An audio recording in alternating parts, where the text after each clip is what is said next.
আপোনালোকে চাই আছে আছামিজ জ্ঞান ইউটিউব চেনেল। এই কথাষাৰ সকলো মানুহৰ মনলৈ আহে যে ভাল মানুহৰ লগত বেয়া কিয় হয়।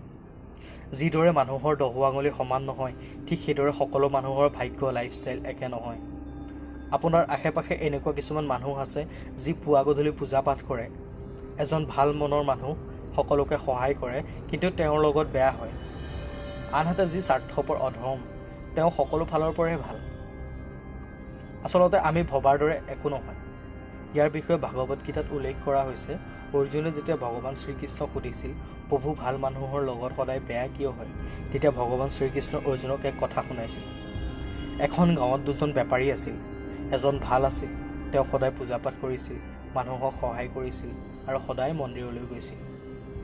আৰু আনজন সম্পূৰ্ণ বিপৰীত আছিল। তেওঁ মন্দিৰ গৈছিল, কিন্তু পূজা পাঠ কৰিব নহয়, মন্দিৰৰ বাহিৰত থকা জোতা চেণ্ডেল চুৰ কৰিব। তেওঁ কেতিয়াও পূজা পাতল কৰা নাছিল। এনেকৈ দিনবোৰ পাৰ হৈ গৈ আছিল। এদিনাখনৰ কথা, সেইদিনা বহুত বৰষুণ আছিল। বৰষুণৰ কাৰণে মন্দিৰত পূজাৰীজনৰ বাহিৰে কোনো মানুহ নাছিল। এই কথা যেতিয়া চোৰ বেপাৰীজনে গম পালে, তেতিয়া তেওঁ ভাবিলে যে এইটোৱেই তেওঁৰ বাবে সোণালী সুযোগ মন্দিৰৰ সকলো ধন চুৰ কৰাৰ। তেওঁ পূজাৰীয়ে গম নোপোৱাকৈ মন্দিৰৰ সকলো ধন সোণ চুৰ কৰি লৈ গ'ল।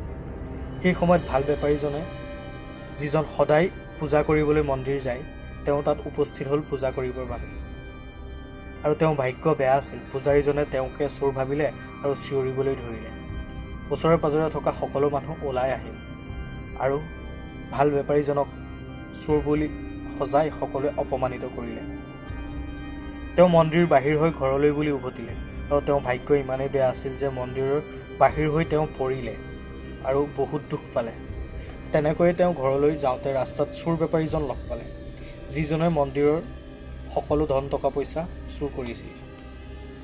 আৰু তেওঁ ক'লে, আজি মোৰ কপাল ভাল, একেলগে ইমান টকা পালোঁ। চোৰজনৰ কথা শুনি তেওঁ মনটোত বহুত দুখ পালে আৰু তেওঁ ঘৰত থকা ভগৱানৰ ফটো মূৰ্তি সকলো আঁতৰাই পেলাই দিলে। কেইবছৰমান পিছত দুয়োজন ব্যক্তি মৃত্যু হ'ল। মৃত্যুৰ পিছত দুয়োজন ব্যক্তিয়ে যমৰজাৰ সভাত লগ হ'ল আৰু ভাল বেপাৰীজনে তেওঁক দেখি অতি খং উঠিল আৰু যমৰজাক সুধিলে যে মই ভগৱানক ইমান পূজা পাঠ কৰোঁ, মই সকলোকে দান দক্ষিণা কৰোঁ, কিন্তু জীৱনত মই অপমান আৰু দুখৰ বাহিৰে একো নাপালোঁ। আৰু তেওঁ ইমান টকা পইচা সুখ পালে, আচলতে এনেকুৱা ভেদভাৱ কিয় হ'ল? তেতিয়া যমৰজাই ক'লে যে তুমি ভুল ভাবিছা।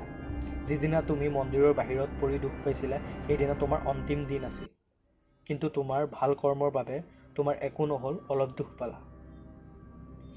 আৰু এই চোৰ ব্যক্তিজন, তেওঁৰ ভাগ্যত ৰাজভোগ আছিল, কিন্তু তেওঁ বেয়া কৰ্মৰ বাবে তেওঁ অলপ ধন সম্পত্তি পালে।